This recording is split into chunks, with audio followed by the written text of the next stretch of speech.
Bonsoir à tous. J'ai failli t'avoir. Putain. Parce que là, ça parlait et là, j'ai silence et Pentarous se tait. Mais il apprend vite. Il apprend vite. Il est turbulent mais talentueux. Comment ça va, Pentarous? Je commence par toi ce soir. Écoute, ça va. Ça va bien? Ce petit Xbox Fan s'est bien passé? Ce petit Xbox Fan s'est très bien passé. On a fait du Towerfall Ascension. Voilà. Chrono nous a montré tout son skill à la manette. C'est qui a gagné? C'est Chrono et C'est Chrono qui a gagné. C'est qui a gagné? Là, le vrai gamer. Oui. Donc Chrono qui est là cette semaine. Comment vas-tu, Chrono? À merveille. Ça va bien, Chrono, de super. journaliste, l'autre French journaliste de TV5 Monde notamment, et qu'avec nous, notre JDH tous les 15 jours, et enfin Dazounet. Salut. Daz JDM sur Twitter, arrobase Daz JDM.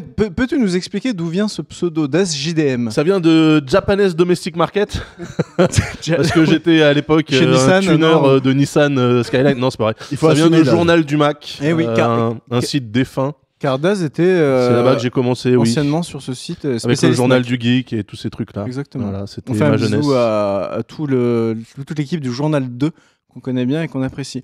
Du coup, voilà, à la régie aujourd'hui, c'est Victor et Théo, donc j'ai un petit peu peur. Voilà, Victor, vous savez, c'est toujours des émissions pleines de surprises, mais on espère que ça va bien se passer. Et d'ailleurs, on va passer sans plus attendre à la rubrique news.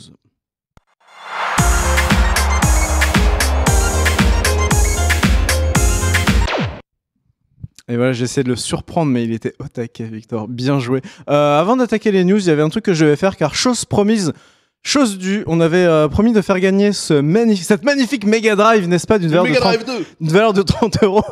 Non, c'est l'Eurocatch Sova, sur lequel on a fait un concours RT Follow la semaine dernière. Donc vous avez été très nombreux à participer et je vais coller sur le chat, j'avais tout prévu, le arrobas du mec qui a gagné. Vous pouvez l'insulter et être jaloux. Tiens, tu fais plus le tirage au sort pour éliminer. C'est comment? Tu fais plus le tirage au sort pour éliminer les gens au fur et à mesure. C'était sadique ça. Ah oui, c'était tellement bon. Ouais, mais faudrait le faire sur un cadeau encore plus cher. Alors ça fait beaucoup plus mal. Mais du coup, voilà.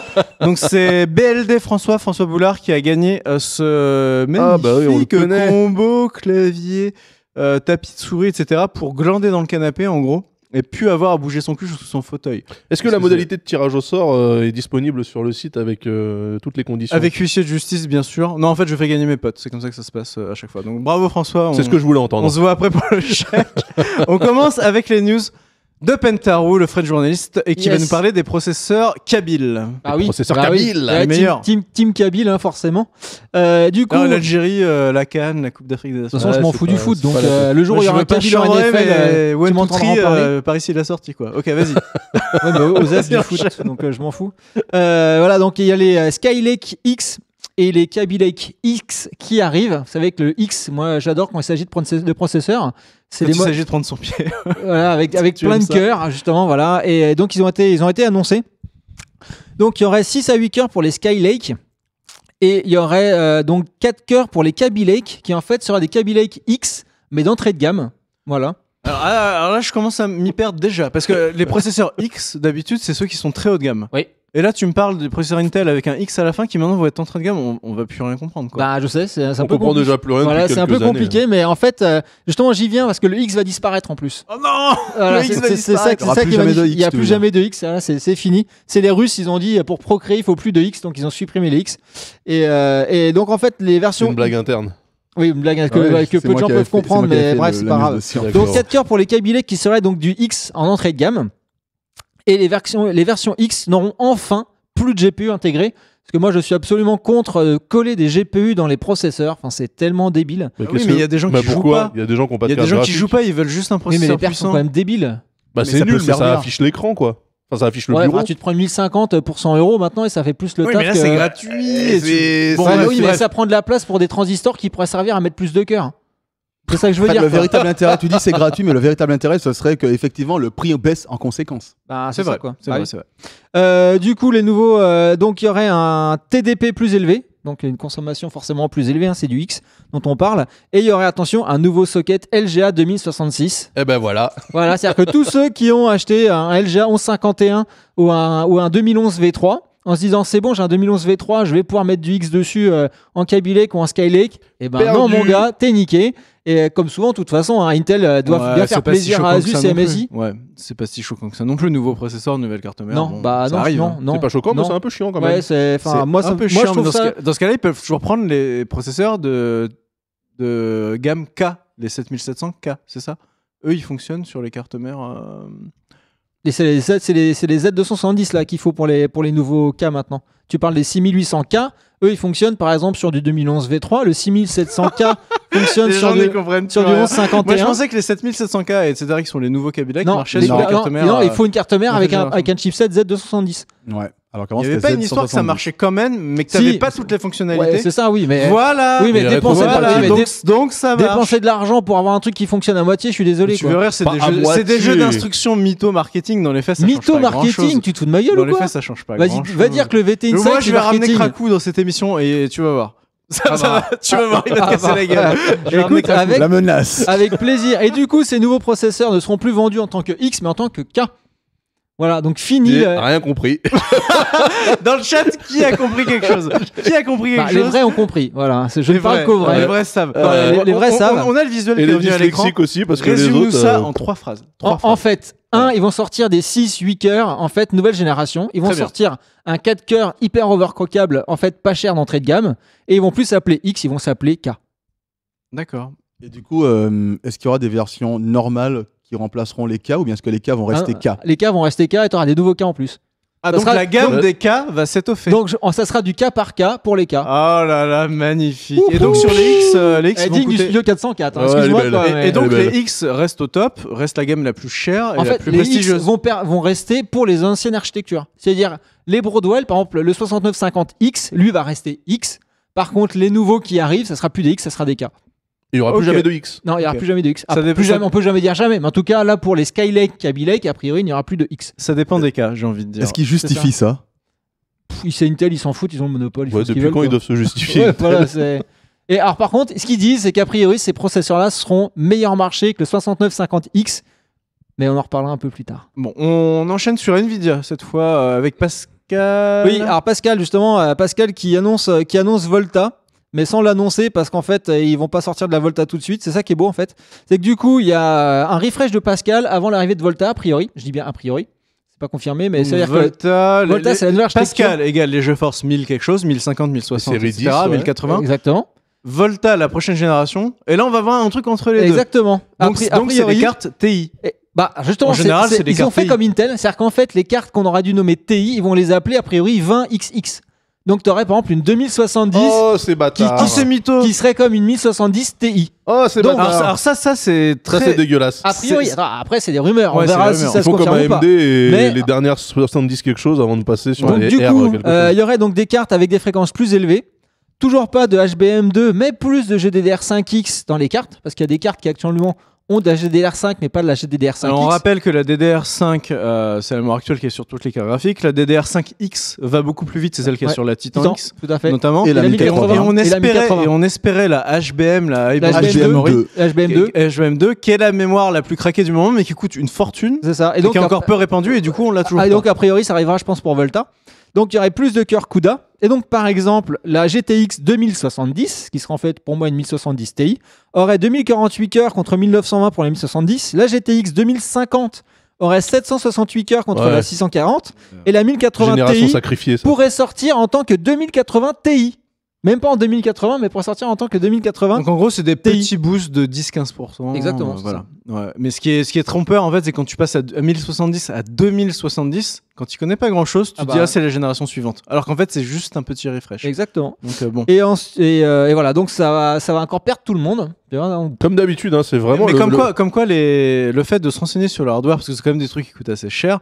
Aller sur les sites de hardware, regardez le journal du hardware ou ce genre de truc, c'est quand même vraiment pas anodin parce que si tu connais pas grand chose, tu peux vraiment te faire enfler. Et notamment, tu peux être sûr qu'à la sortie de ces 2070, etc., la génération 10 des 1070 va bien baisser de prix et sera à ce moment-là bien plus intéressant. Mais ça sort quand?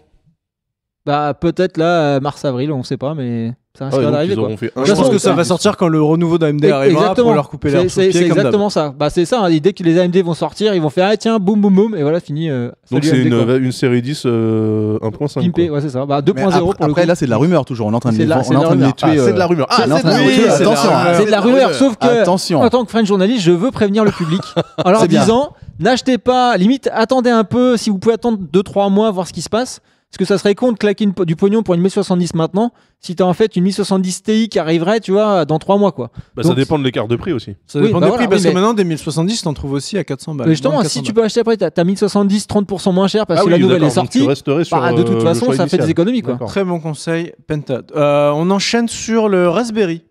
Oui. Raspberry Pi. Google. Et oui, Google en fait, Google qui essaye de faire un clin d'œil aux développeurs, à la communauté de Raspberry. Regardez-moi ça, quelle merveille. Voilà, Raspberry Pi, donc un peu mini PC tout en un pour 35 €, qui est absolument tout ce qu'il faut globalement pour faire du rétro gaming ou du développement IoT ou tout ce qu'on veut. Et là, Google est en train de réfléchir pour porter leur intelligence artificielle sur Raspberry Pi. Pour essayer justement d'attirer dans le côté obscur de la force tous les développeurs, toute la communauté. Parce que tout simplement, ils voient bien qu'il y a d'autres IA qui arrivent, notamment Amazon, notamment Microsoft. Des IA qui arrivent, des intelligences artificielles. Donc voilà, donc Google commence à faire son opération séduction auprès de la communauté de Raspberry Pi pour potentiellement mettre les services de Google dedans. Je pensais que pour tout ce qui était IA, il fallait quand même un petit peu de puissance de... non, parce que en fait, c'est ça, l'intelligence de l'IA, c'est que tu peux l'avoir dans le cloud. Donc tu peux très bien faire des appels réseau vers ton IA, tu vois. C'est juste glaner des données. C'est juste un bridge, c'est-à-dire que par exemple glaner des données sur un maximum d'appareils différents. Oui, c'est un peu l'idée, quoi. Par exemple, moi j'ai Alexa et OK Google. Alexa, il y a rien en processeur dedans, OK Google, il y a rien dedans. C'est-à-dire que toute l'intelligence vraiment, tu vois, est chez les serveurs. Et donc en fait, tu fais que du requêtage. Donc ton Raspberry Pi, par exemple, pourrait te permettre avec des commandes vocales intelligentes, un peu comme ils ont fait avec Jarvis, c'est le projet Jarvis, je crois, qui est sorti sur Raspberry. En fait, ça sera un projet Jarvis, mais avec OK Google. Donc tu auras accès du coup à l'IA de Google derrière. Bon, c'est intéressant de voir ce que fait Google en tout cas de ce côté-là, et que le Raspberry, même lui, échappe pas Google, au développement des intelligences artificielles. On continue sur l'ordinateur raisonnable des news de Pentaro. Ah oui, mon petit PC très raisonnable. C'est un petit PC en fait à 15 millions de dollars. Ça va. Que, écoute, on est Team ISF ou on ne l'est pas. Oui, bien sûr. C'est en fait un ordinateur quantique. Vous savez que je kiffe aussi les ordinateurs quantiques. C'est vraiment le turfu, mais qui existe déjà. Et là, en fait, pour une fois, eux respectent la loi de Moore, c'est-à-dire qu'ils ont doublé le nombre de qubits. En fait, donc on parle pas en bits, mais on parle de quantum bits. Donc c'est quand même de la flûte traversière, mais bon. De quoi ? Il y a quand même pas mal de voix qui s'élèvent un peu contre la vaste fumisterie que seraient les ordinateurs quantiques. Je finis les specs et après on en parlera. Vas-y. D'accord. Alors du coup, lui, il arrive justement avec 2000 qubits maintenant. Et en fait, qubits, quoi. Voilà, et en fait, il tourne quasiment au zéro absolu. Donc en fait, c'est moins 273 degrés Celsius. Chevalier du Verseau. C'est yoga. Il atteint le zéro absolu. Exactement. Donc le processeur fonctionne sous vide protégé des champs électromagnétiques, et il ne consomme que 25 000 kW. Ah, ça va. Versus des super ordinateurs qui en consomment en général 250 kW. Donc tu vois, c'est donné, quoi. 10 fois moins. Attends. 10 fois moins, ouais. 250 000, il voulait dire. Oui. 250 000. 250 000 watts, donc 250 000 kW. Non. 250 000 watts. 250 kW. Ouais, 250 kW versus 25 kW pour le qubit. Ok. Donc en fait, à quoi ça sert un ordinateur quantique ? L'intérêt de l'ordinateur quantique, à rien. Si, mais ça, voilà, un ignorant dit à rien. Voilà, mais il y a des gens qui je suis le peuple, je représente la caution qui vote Donald Trump. Est-ce que c'est le genre de peuple ? L'intérêt de l'ordinateur quantique, c'est qu'un état, un qubit peut être en même temps en état 0 et l'état 1. C'est l'ordinateur de Schrödinger. Exactement, c'est comme le chat de Schrödinger, tu sais pas s'il est mort ou vivant, tant que t'as pas ouvert le truc. Il calcule tout. Du coup, l'intérêt principal de ce truc-là, t'en as deux. C'est les simulations nucléaires, mais surtout le craquage de clés. Voilà. Là, on parle. Ça, exactement. C'est intéressant. Exactement. Donc en fait, l'ordinateur quantique, là, les quelques clients des ordinateurs quantiques sont en général des boîtes de sécurité qui sont là pour essayer de péter toutes les clés de VPN, de cryptage, etc. C'est les Russes. Les Russes, peut-être qu'ils ont leur ordinateur quantique à eux, mais je pense pas que l'État américain autorise, surtout avec Trump maintenant, de vendre un PC, un serveur américain comme ça. Parce que c'est les Américains qui dominent là-dessus, sur cette recherche. C'est D-Wave, en fait, c'est une société qui a été en gros montée aussi par Google. Parce que Google est super intéressé par ça. De toute façon, ils ont du pognon, ils investissent correctement. Le boîtier est quand même cosy, on peut s'asseoir dessus. Exactement, c'est vraiment pas mal. Donc, j'invite les gens, si ça les intéresse, à se renseigner sur les ordinateurs quantiques. parce que c'est vraiment très très impressionnant. Voilà, donc non mais d'accord, mais on est d'accord donc que les débouchés pour le grand public, en fait, on les c'est la simulation nucléaire ou du craquage de clés. La sécurité, ça concerne tout le monde. La sécurité. Non, mais je veux dire les usages grand public. Je parle toi, moi, lui, on est concerné par ça parce qu'avec ça, les mecs pètent n'importe quelle clé de cryptage et de VPN. Mais à part ça, non, nous on a zéro. Peut-être qu'on pourrait jouer en 8K avec ça. Même pas en fait, parce que c'est quoi les specs? Combien de Il y a 2000 qubits. Ouais, ok, donc ça. Tu vois, c'est ça qui est génial. Ça nous parle pas. Les mecs inventent en fait la unité. Mais c'est vrai que 2000 qubits, tu vois, on a besoin d'équivalence. Ouais, c'est tu vois, 2000 qubits, ça fait combien de processeurs Intel? Ça fait combien de MP3? Ça fait combien de processeurs Intel? J'ai pas trouvé d'équivalent en teraflop. Mais c'est vrai que j'ai du mal à. Mais en tout cas. Bah oui, les mecs, ils ont inventé une unité de mesure. En fait, si tu veux, d'après ce que moi j'ai bien compris au niveau du décodage et du craquage de clés, c'est qu'à un moment donné, tu fais un peu de dichotomie. C'est-à-dire que tu dis, tu vas tester un A par exemple, après tu vas tester un B, après un C. Sauf que là, si tu peux dire A et B en même temps et ensuite tu vas avancer comme ça par combinaison, bah t'exploses la puissance de calcul pour décrypter une clé. C'est exponentiel, il calcule tout, tu vois, calcule double, triple. Kelvin, non, même pas. Ouais, si 15 millikelvin. Hein. Oh, ok. Ouais, donc c'est vraiment proche donc du là, on zéro. parlait de température. C'est génial en fait parce que ils te mettent des chiffres et tu sais pas à quoi ça correspond. En fait, comme personne n'y comprend rien, t'achètes 15 millions et alors c'est quoi l'unité? C'est le Sblarf. Le Sblarf. Voilà, je fais 300 000 Sblarf à la seconde. Mais c'est pour des gens beaucoup plus intelligents. Ouais, bien sûr, c'est pour les chercheurs. C'est pour les chercheurs. C'est ça, ils cherchent. On sait pas, ils cherchent. Mais ils cherchent. D'ailleurs, il faudra inviter un jour la personne qui a expliqué ses listes de la mécanique l'informatique quantique dans Trajectoire. Je serais ravi de la venir voir ici pour expliquer tout ça. Bah écoute, je pense que le chat a hâte. On pourrait essayer le chat a vraiment hâte. On pourrait essayer d'organiser ça, effectivement. Faire un cross. Ah, ça pourrait être fun. Journal du Hard cross Trajectoire. On serait loin derrière, je pense. Dans le chat, je lis 150 000 Kevin. C'est pour tous les Kevin qui sur Call of, tu fais un score de cinglé quoi avec cet ordinateur. Tu pètes le score en Kevin. Et du coup, je n'ai plus que 10 minutes pour faire mes news. Mais c'est pas grave. On est toujours pressé par le temps. Mais c'est vrai, mais c'est parce que ça se passe bien. Tu vois, c'est vrai. Si ça passait pas assez vite, ce serait compliqué. Si on voyageait à plus de lumière, on aurait du temps. Moi, je vais enchaîner sur les voitures volantes. En toute simplicité, les voitures après l'ordinateur quantique. Je voulais juste vous montrer un prototype qui nous vient de chez Airbus, voilà, de la division A3 de Airbus. Donc voilà, c'est une voiture volante qui est en développement dans la Silicon Valley. Mon petit Luciano, je crois qu'on a quelques images. Voilà, c'est ce truc, cette espèce d'Otari volante. Donc c'est un drone avec du une nom nacelle, de code, quoi. du nom de code Vahana. Ce qui est intéressant, comme vous pouvez le voir, c'est qu'il y a des hélices, c'est que du coup c'est pas forcément t'aurais pas forcément besoin d'une piste. Alors ça c'est un mock-up, hein, c'est un prototype qui a rien à voir mais que je voulais montrer aussi parce qu'il y a quelques boîtes qui travaillent dessus. Mais là voilà, ça c'est la meilleure. Est-ce que vous êtes vieux? Fantomas. Ah vous savez, évidemment. Fantomas. On le voit en plus. Le JDH, ça c'est le cinquième élément. Le cinquième élément est une émission de vieux, mais du coup Luciano, est-ce qu'on peut revenir sur la toute première? C'est vraiment ça, voilà, qui est en développement chez Airbus, et il paraît que qu'on pourrait avoir des prototypes au cours de cette année. Donc c'est pas des trucs pour dans 150 ans, c'est des voitures individuelles, et comme on peut le voir justement, comme il y a des hélices, il y aurait pas besoin d'une piste, etc. pour se lancer, décoller et atterrir. Et ça pourrait être des voitures véhicules individuels qui pourraient se poser un peu partout. Et pourraient s'écraser aussi un peu partout du coup. Alors qu'est-ce que vous en pensez? Tout de suite le pessimisme d'Az. Le ça réalisme. ne m'étonne pas de lui. s'écraser. Mais avec toi, on sera encore à d'autres cheval. Non. Moment d'Az. Parce que les voitures aussi, ça peut se cracher partout. Ça fait quoi ça doit faire, on est en 2000, allez on va dire ça fait 110, 120 ans qu'on a des voitures thermiques, qui roulent bien. Qui ont bien pollué notre atmosphère, hein. Voilà. Bravo Monsieur Das, avec des gens comme vous. Voilà, on a des voitures depuis 100 ans, et les gens continuent en fait régulièrement à s'enculer dans des platanes, d'accord? Donc, c'est avant. En attendant les voitures autonomes. Le coût en attendant les voitures autonomes, un coût humain nécessaire au progrès. Nécessaire au progrès. L'humain apprend de ses erreurs. Tu te craches. Ton enfant qui se prend en platane, il apprend plus rien. Non, mais ça serait un cauchemar en termes de réglementation. Il y aurait des couloirs aériens pour les voitures qui devraient être plus bas que ceux des hélicoptères. Enfin. Mais quand tu vois la réglementation au niveau des drones, par exemple, qui ont pas le droit de voler à plus de 150 mètres au-dessus dans les agglomérations avec une voiture volante. Je pense que le vrai marché, et là je plaisante pas, le vrai marché pour ce genre de véhicule, à mon avis, c'est l'Australie. Parce qu'en Australie, il y a rien. Tu peux te cracher, c'est pas grave. En Australie, justement, il y a beaucoup de fermiers justement qui ont des milliers d'hectares et les mecs ont soit des jetpacks carrément, soit des hélicoptères pour se déplacer. Des jetpacks, bien sûr. Le mec qui joue à Tribes. Ouais, moi je pense que c'est exagération. Et donc moi je verrais bien justement le grand propriétaire terrien dans le Texas ou en Australie se balader avec ça pour aller de De champ en champ, se poser, il check son truc et hop, il repart. Hop, les pesticides. Oui, donc c'est un genre d'hélicoptère. C'est un hélicoptère cosy. Voilà, exactement. Ouais. Moi, je vois bien ça pour ça en fait. Pentaro, avant d'aller sur Mars, il aura son jetpack aussi. Et il viendra nous narguer de là-haut. Il jettera des autocollants Xbox partout. Moi, j'ai vu le film Rocketeer parce qu'on est vieux et bon, ça fait pas spécialement envie quand même. En tout cas, pour revenir à ce prototype de voiture, pourquoi ça pourrait arriver assez vite, c'est qu'en fait, ce serait dans un premier temps réservé à des boîtes privées de transport. Voilà. Si t'es un mec super important, tu payes super cher, et ben toi, tu vas pouvoir louer ce truc-là, on va t'emmener de. Tu fais Nice-Monaco, quoi. Globalement, c'est pour faire le Nice-Monaco quand toute la fois était pleine.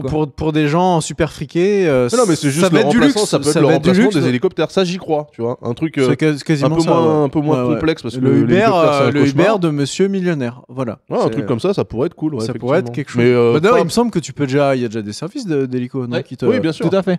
C'est le développement naturel de soi. C'est juste que l'hélicoptère, en fait, tout ce qui est hélicoptère, c'est super complexe, ça nécessite une maintenance folle. Donc là, tu remplaces les hélicoptères par ce truc-là. Oui, ça, j'y crois. Par contre, que ça devienne la voiture de Monsieur Tout le Monde, ouais, en 2300. Vu le nombre de QI de beaucoup de conducteurs voitures, j'ai un doute.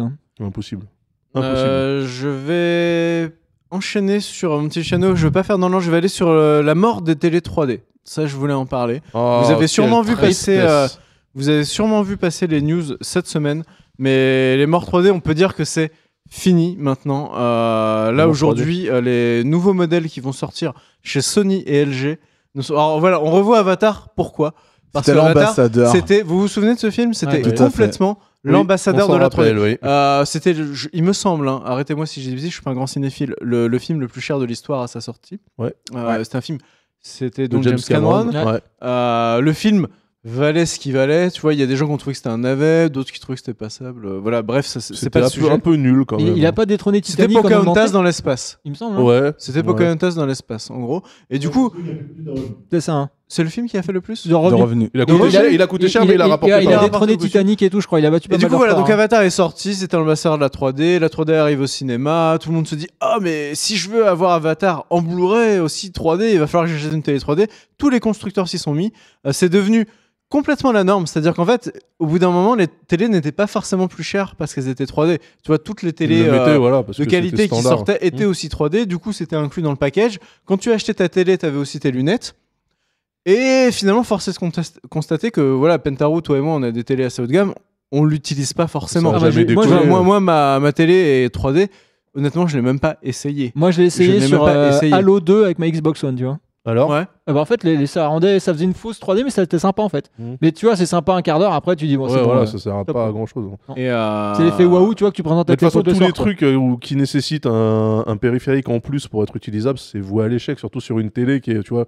Souvent, c'était vendu en paquet dans la télé. Non, mais ils t'en donnent deux paires. Alors ça dépend, parce que moi, j'ai aussi une télé 3D. Et moi, c'est une technologie qui me permettait d'utiliser aussi les lunettes que tu as gratuites, enfin que tu as au cinéma. Ah oui, voilà, donc ça dépend. Donc ça fonctionnait. Toi, tu utilises un petit peu très peu aussi, mais c'était juste pour montrer. Et puis ton père qui est content, qui dit waouh, ça fonctionne vraiment bien, et puis après t'arrêtes, tu vois. Tu l'essaies juste pour l'essayer. Les potes à la maison, tu l'essayes. C'est comme ça, tu leur montres quoi. Tu distribues les paires de lunetterie 3D. C'est comme la Switch en fait. Pareil, ça va être la même chose. Quel troll. Ah là là, tout de suite. Ça veut dire que tu volais les parce qu'au cinéma, faut les rendre. Non, parce que ce sont les lunettes actuelles dans les cinémas actuels, ils font des passifs, donc c'est beaucoup mieux.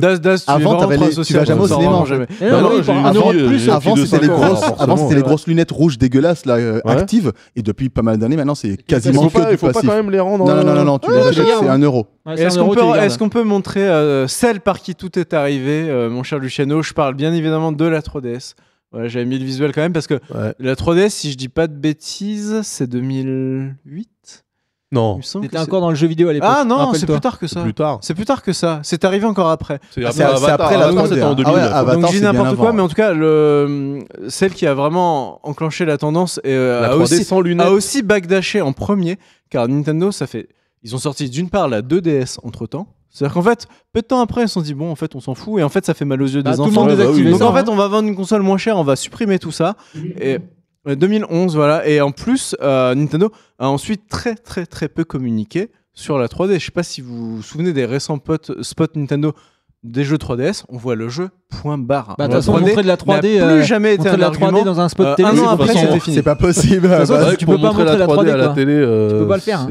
Regardez, ça tuait l'autonomie. Et puis le rendu, moi j'en ai une, ça rendait vraiment pas top. C'était pas mal, mais. Attends, il fallait bien se positionner. Oui, voilà. Mais ça, c'est mais la New 3DS corrigeait ça. Mais personne n'active la 3D. Ça m'arrive.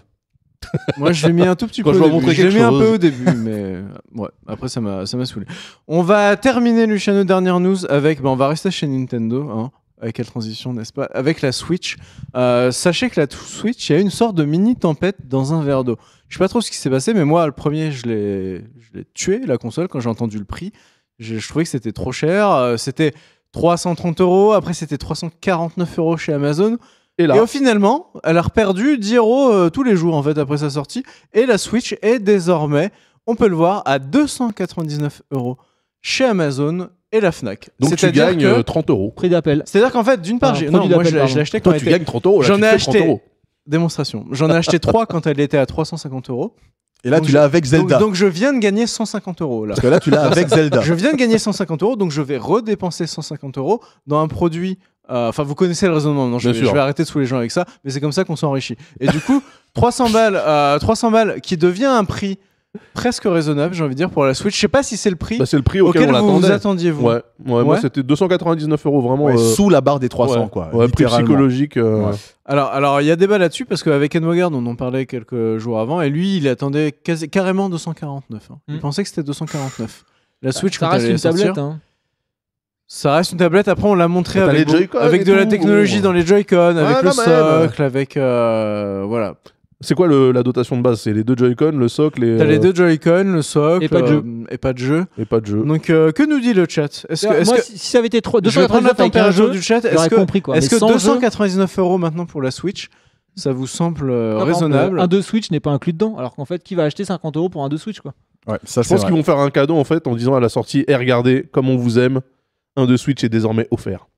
Nintendo fait des cadeaux. Mais Trunks, malgré tout, il faut quand même signaler que la Switch... En tout cas, au Japon, 80% des précommandes sont parties. 80% du stock. Donc le prix n'a pas arrêté les précommande. Le prix n'a. Mais au Japon, il était moins cher. Au Japon, il était moins cher. Mais bon, sans les taxes, ça revenait à 240 € sans les taxes au Japon. Il y a beaucoup de gens sur le chat. Bon, les gens sont forcément exigeants quand tu leur donnes le choix, hein, aussi. Mais là, ils disent 250, ça leur paraît bien. 299 € pour du 720p avec 2h30 d'autonomie. Non merci. Les mecs du JDH, voilà, c'est ça qu'on veut entendre. Mais c'est ça, c'est la gauche de Benoît Hamon, c'est ça, c'est la tendance, c'est la France. Mais ouais, les gens trouvent quand même que c'est un tout petit peu cher. Moi, je l'aurais bien vu. Je pense que ce qui passait bien, c'était le 329 € avec un jeu. Tu vois, ce genre de petit pack là, raisonnable. Si ça continue à baisser, on n'est pas à l'abri que ça finisse par arriver. Là, elle est à 349 avec Zelda. À mon avis, le 350 avec un jeu. Le 1-2 Switch, à mon avis, il va finir à 19 € dans pas longtemps. Je te jure, ça va être un code de téléchargement. Et il en vaut pas la peine même à ce prix-là. Tu vois, donc. Mais du coup, tu fais quoi avec ta console sans jeu? Bah t'achètes un jeu. Non mais parce que je veux dire. Et t'es tout de suite. Est-ce que la console out of the box, tu vois, t'as quand même. Non, t'as rien. Même pas d'application. Moi je vais vous dire un truc. Je veux dire la vraie erreur de Nintendo, c'est de pas avoir mis One to Switch. Oui, c'est ce que je dis. Qui est la compile de mini-jeux. Ils nous écoutent pas. Ils nous écoutent pas. C'est ce que j'ai dit il y a un quart d'heure. Je vous écoute pas. Pardon. Mais à ce prix-là, avec ça, je pense que ça va. Moi je dis que ça va arriver en fait. Parce qu'un 2 Switch, c'était le Wii Sport de la Wii, quoi, tout simplement. Est-ce qu'ils ont déjà sorti une console nue Nintendo? La 3DS, non? Non, mais à part les portables. Si, ils ont déjà sorti. Console de salon. Console de salon nue. Moi, la GameCube, je l'ai acheté nue. Ouais, moi aussi, me semble. Le GameCube, pardon. Le GameCube. Mais personne l'a acheté, donc c'est pas grave. En fait, Nintendo eux-mêmes, ils disent pas ni le ni là, ils disent juste GameCube. Ouais. Ils font comme Sega avec Dreamcast. C'était Dreamcast. Les mots anglais n'ont pas de genre, de toute façon. Bah oui, bien sûr. Bon, on a terminé pour le premier tour des news.